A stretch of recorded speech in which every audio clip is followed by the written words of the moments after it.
अस्सलाम वालेकुम फ्रेंड्स। आज हाज़िर हैं एक दफ़ा फिर एक और व्लॉग के साथ। और इस दफ़ा का व्लॉग बहुत ही इंटरेस्टिंग होने वाला है, क्योंकि इस व्लॉग में मैं आपको बताऊंगा, बल्कि सैर कराऊंगा एक ऐसे दरबार की जिधर पब्लिक का जाना जो है वो ममनू है। स्पेशल अप्रूवल लेके आपके लिए हम इस दरबार में आए हैं। इस दरबार का क्या नाम है और इसकी जो मीनार हैं उसको गुरुद्वारा स्टाइल में क्यों बनाया गया है, और आपको ये भी बताएंगे कि इस दरबार की कंस्ट्रक्शन जो है वो सीमेंट से नहीं हुई तो किस चीज़ से हुई है। इसके अलावा लाल किला का लाल पत्थर यहाँ पे किस जगह पे इस्तेमाल किया गया है। इसके अलावा आपको बताएंगे पेलिकन की स्टोरी जो एम्बलम के अंदर यूज़ हुए हैं, कि क्यों इस महल का जो एम्बलम है उसके अंदर पेलिकन को जो है यूज़ किया गया है।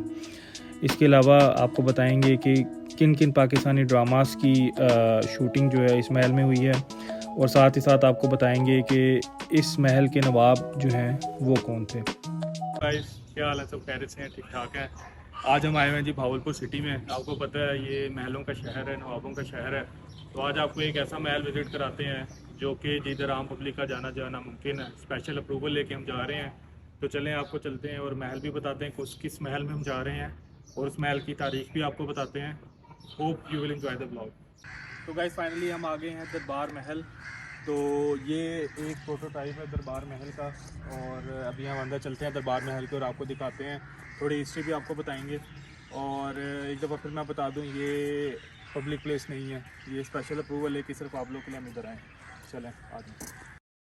तो गाइज़, ये है मेन पाथवे टूवर्ड्स दरबार महल। इसका आउटलुक जो है वो गुरुद्वारा स्टाइल सिर्फ माइनॉरिटीज़ को रिप्रेजेंट करने के लिए है, और इसका रेड पेंट जो है वो बेसिकली सब्जियों के अर्क से बनाया गया है, ना कि किसी केमिकल से। सीमेंट जो है वो यूज़ नहीं किया गया, बल्कि राइस और दाल का पेस्ट यूज़ किया गया है इस दरबार के अंदर। ये मेन एंट्रेंस है दरबार की, और आप मेरे राइट साइड पे देख सकते हैं डोर, जो कि उस वक्त के प्राइम मिनिस्टर का प्राइम मिनिस्टर ऑफिस है। ये ओवरऑल मेन हॉल की एंट्रेंस है। आप जो है बैल्कनीज देख सकते हैं, बहुत ही खूबसूरत आर्किटेक्चर है इस महल का। गाइस, मज़ीद इस खूबसूरत महल के बारे में इंफॉर्मेशन लेने के लिए हमने लोकल गाइड को जो है हायर किया। आइए मज़ीद अब उनसे सुनते हैं। हॉस्पिटैलिटी बिजनेस मैनेजमेंट है मेरा, और यहाँ पे एज अ टूर गाइड जो है मैं यहाँ पे काम करता हूँ। सर, इस वक्त जिस महल में आप मौजूद हैं इसका नाम दरबार महल है, जो कि 1904 में इसको तमीर करवाया गया था। नवाब बहावल खान फिर थे जिन्होंने इसको तमीर करवाया था।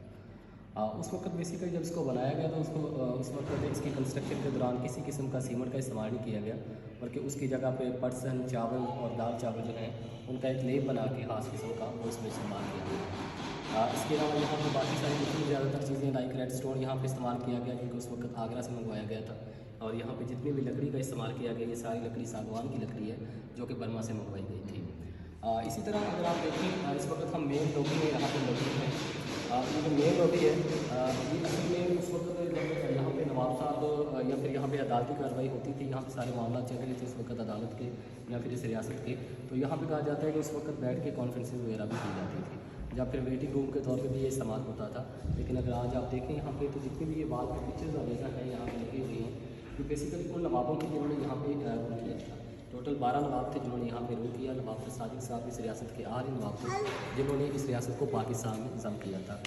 इसी के साथ वहाँ पे फ्लैग भी है, जो कि स्टेट ऑफ बहावलपुर का ये वाला फ्लैग है।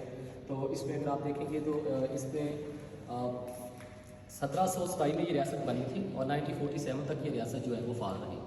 इस तरह से ये वाला जो डिज़ाइन है इसको कुली बूटे के नाम से जाना जाता है। अगर आप ऊपर भी देखेंगे जितना भी बना हुआ है सारा डिज़ाइन, ये उस वक्त जो कश्मीर से आर्टिस्ट आए थे उनको मंगवा के ये हाथों से पेंट उस वक्त बनाए गए थे। इसको बाद में रेनोवेट कर दिया गया, अभी इसमें इनके पेंट इस्तेमाल किया गया।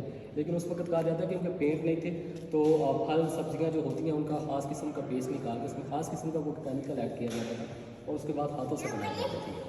तो ये सारी चीज़ें जो हैं उस वक्त में बनाई गई थी। बाकी सर, ये जो रियासत है ये बेसिकली 20 साल तक खाली भी रही और ये ब्रिटिश गवर्नमेंट के पास भी रही है। उस वक्त जब ये रियासत फाल थी तो यहाँ पे जो प्राइम मिनिस्टर होते थे, अगर जैसे आप फर्स्ट लॉबी में आए तो एंटर होते ही आपने फर्स्ट लॉबी में जो राइट साइड पे रूम देखा है वो बेसिकली इस वक्त प्राइम मिनिस्टर ऑफिस होता था।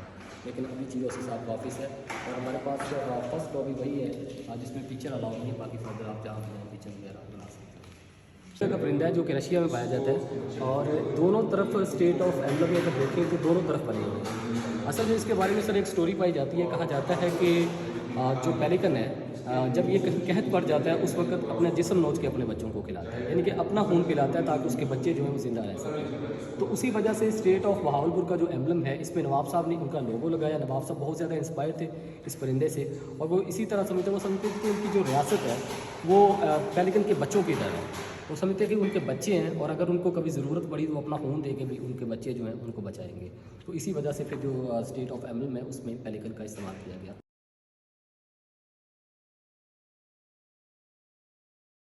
बनी हुई है इस तरह की बालकनी। अगर आप इजिप्ट में जाएं या फिर आप सऊदी अरबिया में जाएंगे तो वहाँ पे आपको मुस्लिम आर्किटेक्चर मिलेगा इस तरह का। और इजाफी जरोके बनाना इस तरह का काम जो है हिंदू करते हैं।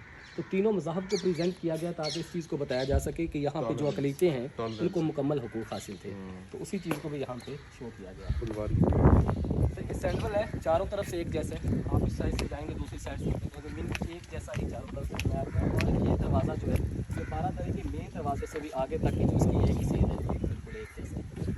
ये 12 दरी है, ये सामने वाली बारादरी है। इसी तरह हमारे पास और भी महल है इसमें, लाइक वो निशात महल है और मस्जिद के बिल्कुल सामने जो है वो फ़र्क महल भी है। वो दोनों महल जो हैं वो बेसिकली जो नवाब की बेगमें थी उनके नाम पे बनाए गए थे। उनकी रॉयल फैमिली से वहाँ पे ठहरती थी जब नवाब साहब यहाँ पे चलते हैं। हाँ, देखने को सर ये ट्री जो है आम सा ट्री रखता है, लेकिन इसके बारे में भी एक स्टोरी है। फाइकस का दरख्त है जो कि लंदन से नवाब साहब को गिफ्ट किया गया था। और इसके बारे में स्टोरी ये पाई जाती है कि इसके बारे में कहा जाता है कि पेड़ की शक्ल में होते हैं, जोड़े की शक्ल में, एक मेल होता है और दूसरा फीमेल होता है।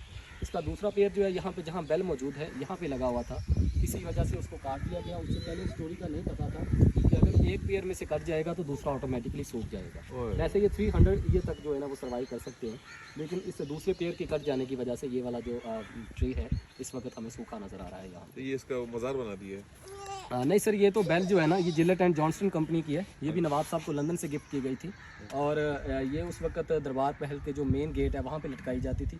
इसमें 110 किलोग्राम का पेंडुलम भी होता था और उसको रस्सी की मदद से बांधा जाता था और उस तरह जो है इसको बजाया जाता था। उस वक्त जब ये अदालत जो है वो लगती थी उस वक्त इसको जो है ना वो बजाया जाता था। ये वाली जो रेड बिल्डिंग हमें नज़र आ रही है पीछे वाली, वो उस वक्त अस्तबल था, यहाँ पे घोड़े बांधे जाते थे। और इसी तरह ये वाली जो बिल्डिंग है इसको आगे स्टोर जो पीछे बिल्डिंग है। इसी तरह ये वाली जो बिल्डिंग है इसको दीवाने आम और ये वाली बिल्डिंग को दीवाने खास के नाम से जाना जाता है। ये इसको इस तरह कॉन्सेप्ट में बनाया गया था कि लाइक जिस तरह जो हमारे घरों में ड्राइंग रूम्स होते हैं उसी कॉन्सेप्ट में ये चीज़ बनाई गई ताकि उनको यहाँ पे ठहराया जाता था। तो बिल्डिंग तो बनाई गई लेकिन स्ट्रक्चर से इतना रखा गया ताकि इस चीज़ को शो किया जा सके कि किसी अमीर को किसी गरीब पे फौकियत हासिल नहीं है। तो उस चीज़ को भी मद्देनज़र रखा गया। ये वाला जो सर जो फाउंटेन है ये सिंगल पीस है, वन पीस है और इसको इटालियन है, इटली से मंगवाया गया था। 1906 में यहाँ पे नस्ब किया गया और आज इतना टाइम गुजर जाने के बाद भी ये इतनी पायदार चीज़ है कि अभी भी फाल है, अभी भी चलता है ये वाला।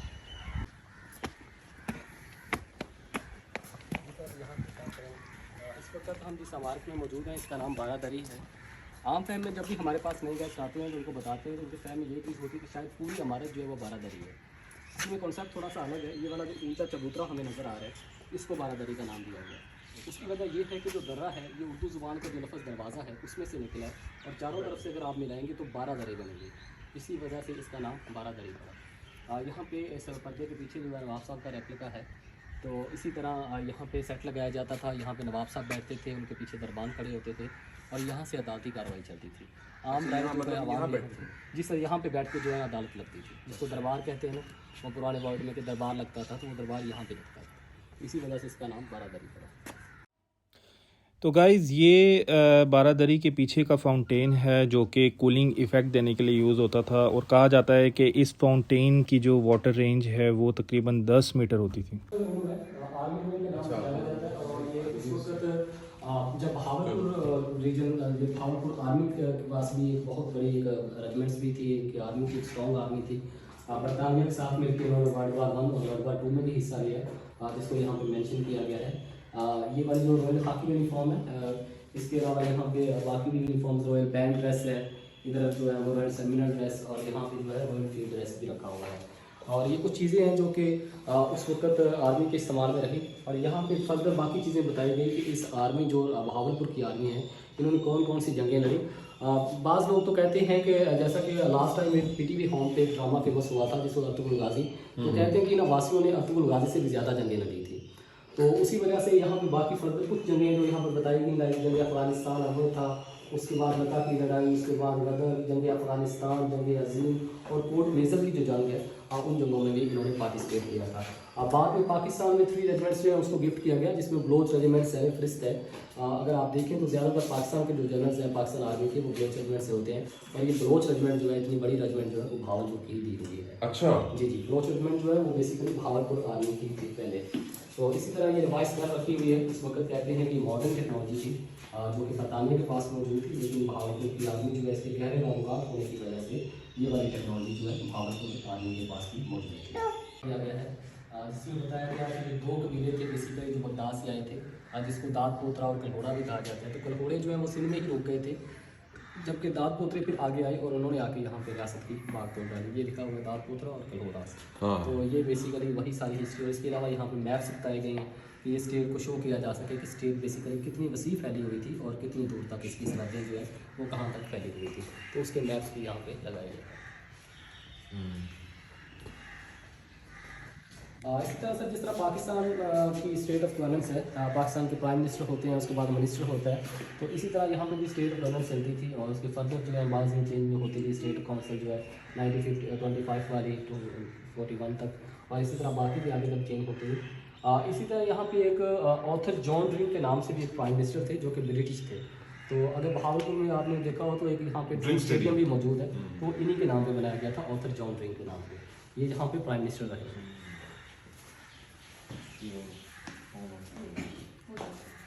सर यहाँ पे लाइट सॉरी खत्म दस्तियाबी है, शायद ऑफ होगी तो उस वजह से नहीं, लेकिन ये वाला जो है ये कल्चरल रूम के तौर पे बिल्ड किया गया। लोकली कल्चर जो है उसको किस तरह यहाँ पे लाइक चोलस्तान का यहाँ पे कल्चर किस तरह का है, और एक लोकली जो बिल्ड किया गया यहाँ पे हमारा देहाती कल्चर पाकिस्तानी भी है, इसके साथ जो है सिमिलरिटी ही रखता है कि इस तरह की हल्दी इस्तेमाल की जाती है, इस तरह से बोलते हैं। इसको गोपा बोलते हैं ये वाला जो होता है, तो ये बनाए जाते हैं वहाँ पे, और इस तरह लोग सर्वाइव करते हैं। और वहाँ पे पानी की बहुत ज़्यादा कमी होती है, तो कुछ जो है इस तरह के बादलें वगैरह बनाई होती हैं पक्के उन्होंने कुछ चीज़ें जिनसे वो पानी इकट्ठा करके यहाँ पर टोटल सर भावलपुर में 4 महल हैं। अगर सबसे पहले हमने नूर महल की आप लोगों ने पहले विजिट किया 1.2 मिलियन अदर टाइप्स से, और इसी तरह दरबार महल जो है इसको स्पेसिफिक विंडोज लगा के इस्लामिक ट्रेडिशन पर बनाया गया 14th सेंचुरी के उस दौर में। तो 1904 में जैसे मैंने बताया बहावर खान फिफ्थ इन्होंने बनाया था।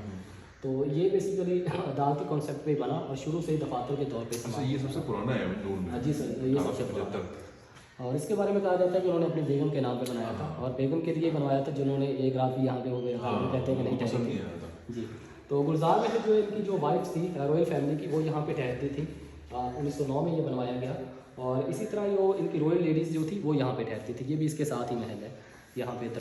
वो मेन रोड से शादीगढ़ पैलेस जो है ये इनकी मेन जो रॉयल फैमिली है उनकी रहायशी गाह थी। यहाँ पे टोटल 200 से प्लस रूम बताए जाते हैं, और 125 एकड़ पे ये मुश्तमिल है। और उस वक्त इस पे जो लागत आई थी 1.5 मिलियन आई थी, और 10 साल में जाके ये मुकम्मल हुआ था। और उस वक्त इसमें जो है वो लिफ्ट वगैरह का इंतजाम किया गया था, वो लगाई गई थी। लेकिन ये बुरा हाल हो गया इसका, क्योंकि बाद में इसको जो है उस तरह इज्जत नहीं किया गया। ऐसे हो गया बिल्कुल। सर असल में ये जो है ना रॉयल फैमिली के पास ही मौजूद है, ना पाकिस्तान आर्मी इसको देखती है और ना ही पाकिस्तान जो गवर्नमेंट है उसका जो आर्कियोलॉजी डिपार्टमेंट है वो इस चीज़ पे फोकस करते हैं। तो उसी वजह से इसकी हालत जो है इतनी खस्ता हो, वरना जिस तरह बाकियों को मेंटेन किया हुआ है तो बाकी इसी तरह जो है हो सकता है। और उसकी बेस पे इनको मिले थे यहाँ पे। लाइक यहाँ पे ड्रावर फोर्ट की अच्छी कंडीशन में कुछ सारा मौजूद है। यहाँ पे जीप रैली भी होती है अभी TDCP की। तो यहाँ उसके बारे में बताया कि 800 साल पुराना है, 20 किलोमीटर साउथ अहमदपुर ईस्ट में वाक़ है, और डेरा रावल और डेरा रावर के नाम से भी जाना जाता था। और ये डेरा रावल जो है ये बाद में डेरा रावर हुआ, और डेरावर हो गया, बाद में ड्रावर हो गया। जिस तरह नाम बिगड़ता रहता है, तो इसी तरह एक स्पेसिफिक टाइम गुजरने के बाद जो है ये चीज़ हुई। और अगर आज भी अगर आप जाएंगे तो नवाबों की जो आखिरी रामगाहें हैं वो भी इसी ड्रावर फोर्ट के बाहर ही मौजूद है, जिसको शाही कब्रिस्तान के नाम से भी जाना जाता है। वहाँ पे एक मस्जिद भी है जो कि नवाबों ने बनाई, और इसके अलावा वहाँ पे सहाबा कराम की कब्रें भी मौजूद हैं जो कि इसी ड्रावर फोर्ट के बाहर मौजूद है। कुछ सर बर्तन रखे हुए हैं यहाँ पे जो कि नवाब साहब इस्तेमाल करते हैं, ये तामीर और नसी के बर्तन हैं क्योंकि वो अपनी हयात के कुछ तरीके इस्तेमाल किए। किस तरह के मेन्यू कार्ड्स वो इस्तेमाल करते हैं, खाना किस तरह का खाते थे वो भी यहाँ पे बताया गया। कुछ वेडिंग इन्विटेशन कार्ड उनका है, और ईद ग्रीटिंग कार्ड, और इसके साथ ही एक ये लेटर लिखा हुआ है। इंटरनेशनली जो लेटर लिखा जाता था उसकी स्क्रिप्ट जो है वो अरेबिक होती थी, तो उसको भी यहाँ पे लगाया गया और उसके बारे में भी तफसील दी। हमारे जिन्होंने पाकिस्तान को बनाने के लिए अंत तक मेहनत की और यहाँ पर उनकी कुछ मीटिंग्स हुई इस रियासत को जब फाल थी तो पाकिस्तान में जब दम किया जा रहा था उस वक्त, तो उनकी कुछ यादगार पिक्चर्स हैं जिसमें ख्वाजा निज़ामुद्दीन और फिर पाकिस्तान के first prime minister Liaquat Ali Khan जो हैं वो भी हमें नज़र आ रहे हैं। तो वो भी यहाँ पे जब आए तो उनकी यादगार पिक्चर्स यहाँ पे बनाई गई। लास्टली हमारे पास ये स्लाइड बची है जिसमें ये चीज़ हमने बताई है कि आखिर इस रियासत ने पाकिस्तान को क्या दिया। तो इसके बारे में सर कहा जाता है कि जितना भी रियासत भावलपुर का सोना था, गोल्ड था, ये सारा इन्होंने बरतानिया को दिया था ताकि पाकिस्तान की करेंसी को मजबूत किया जा सके। आज का जो पाकिस्तान की करेंसी गिरावट का शिकार है, इसी दौर में 1947 के बाद अगर फिगर आप उठा के देखेंगे तो $3.5 इज इक्वल टू 1 रुपये, यानी कि इतनी पाकिस्तान की करेंसी स्ट्रॉन्ग थी किसी दौर में। इस तरह पाकिस्तान इंटरनेशनल एयरलाइन को पहला एयरक्राफ्ट जो है रियासत भावलपुर ने गिफ्ट किया था। कायदे आज़म मोहम्मद अली जिन्ना को रोल्स रॉयस गिफ्ट की थी जो कि आज भी कराची में मौजूद है। इसी तरह यहाँ पर रिफ्यूजी कैंप ये लगाया तो गया। पीसी में नहीं खड़ी, लाहौर पीसी। हाँ सर, वहाँ पे भी है। तो गाइज़ लास्ट में हमें ये लाइव पेलिकन्स का जो है वो विज़िट करवाया गया। ये था पूरा व्लॉग। उम्मीद है आपको जो है ये व्लॉग बहुत ही इंफॉर्मेटिव लगा होगा। तो हमें अपनी राय से ज़रूर आगाह कीजिएगा कमेंट्स बॉक्स में। थैंक यू, अल्लाह हाफिज़।